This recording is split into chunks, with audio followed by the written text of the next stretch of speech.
Halo pemirsa, gimana kabarnya hari ini? Semoga dalam keadaan sehat dan bahagia ya.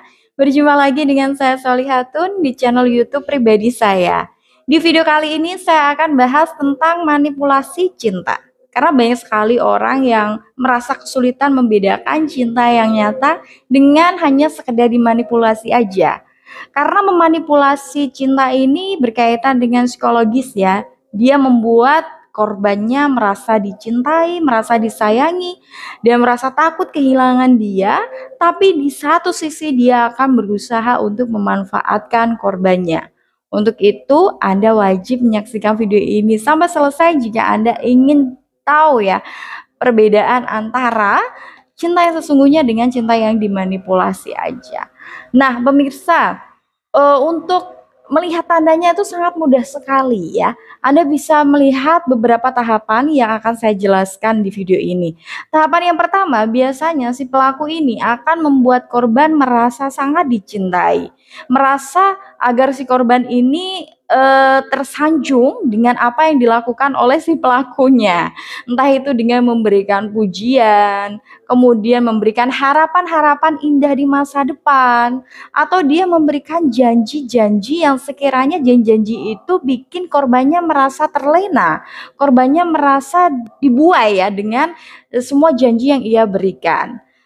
Kemudian selain itu bisa juga dengan memberikan barang atau hadiah yang akhirnya membuat si korbannya ini merasa dia disayangi, dicintai, dan diperhatikan. Kalau misalkan cinta yang nyata, biasanya nggak akan ada keinginan untuk memanfaatkan. Di tahap yang selanjutnya ini, ketika orang hanya memanipulasi cinta, biasanya dia akan memanfaatkan si korbannya ini. Entah itu dengan memanfaatkan uang atau memanfaatkan dari segi seksual. Tentu ini sangat berbahaya sekali. Baik pria maupun wanita bisa loh jadi korbannya.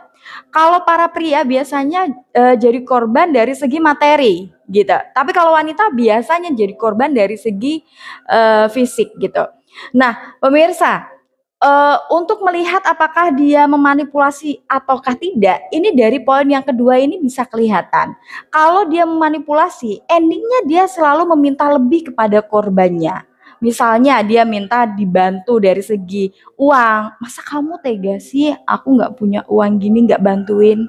Aku lagi butuh modal untuk usahaku. Kamu bisa nggak bantuin aku demi masa depan kita gitu. Atau kalau dari segi fisik mungkin gini, eh, kamu kok tega sih nggak membuktikan cinta kamu? Katanya kamu sayang ke aku, ayo dong buktiin kalau kamu sayang ke aku, kita melakukan hubungan itu. Nah, itu merupakan suatu tindakan yang membuat si korban akhirnya berpikir seolah-olah kalau dia menolak, dia itu yang bersalah gitu. Padahal disinilah dia sedang dimanfaatkan gitu. Jadi harus berhati-hati kalau misalkan Anda menjadi hubungan kemudian pasangan Anda meminta lebih dan permintaan itu cenderung merugikan Anda, maka sebaiknya Anda menyadari bahwa itu bukanlah cinta yang sesungguhnya. Karena kalau dia memang mencintai Anda, maka kebahagiaan Anda adalah hal utama dan dia akan membuat diri Anda selalu terjaga. Tetapi kalau memanipulasi cinta ini berbeda. Anda akan dimanfaatkan ya, dan Anda akan merasa bersalah atau dibuat seolah-olah bersalah jika menolak keinginannya gitu.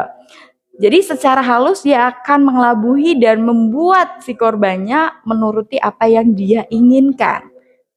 Kemudian selain itu yang ketiga, tahapan yang ketiga, kalau misalkan ditolak nih ya pemirsa, biasanya si korban ini akan dibuang begitu saja, ditinggalkan begitu saja.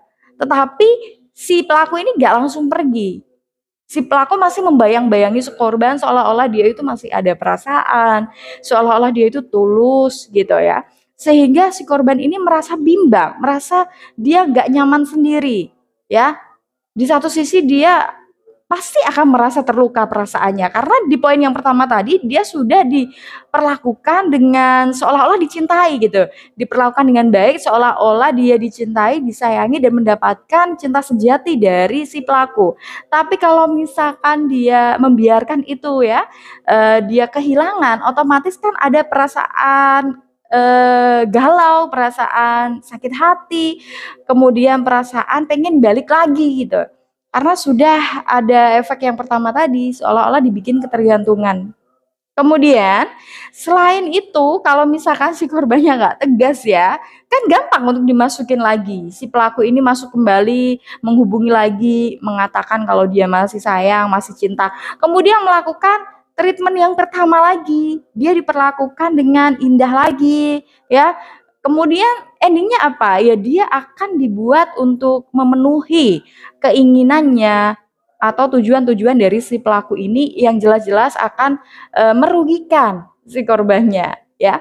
Jadi harus hati-hati kalau misalkan Anda menemukan hubungan semacam ini, itu merupakan suatu hubungan yang gak sehat dan sangat merugikan. Jadi pemirsa, kalau misalkan sudah menyadari nih ya, Anda dimanipulasi ya cinta Anda, maka sebaiknya Anda harus tegas kepada diri sendiri. Karena kalau misalkan Anda terus menuruti perasaan Anda untuk bersama dengan orang yang memanipulasi cinta Anda, maka Andalah yang akan dirugikan. Bisa-bisa Anda terjerat pada hal-hal yang merugikan diri Anda. Nah, pemirsa, itu tadi penjelasan saya tentang manipulasi cinta. Semoga dapat bermanfaat. Dan bagi pemirsa yang kemarin masih bertanya-tanya ya, gimana cara membedakan mana yang tulus dan yang modus atau yang cuma memanfaatkan, maka video ini jawabannya. Dan bagi pemirsa yang mungkin punya unek-unek atau Anda ingin bertanya, boleh kok ya, Anda bisa tulis di kolom komentar di bawah ini. Pemirsa, saya tutup video ini di sini dulu. Saya tunggu Anda di video-video saya yang lainnya. Sampai jumpa.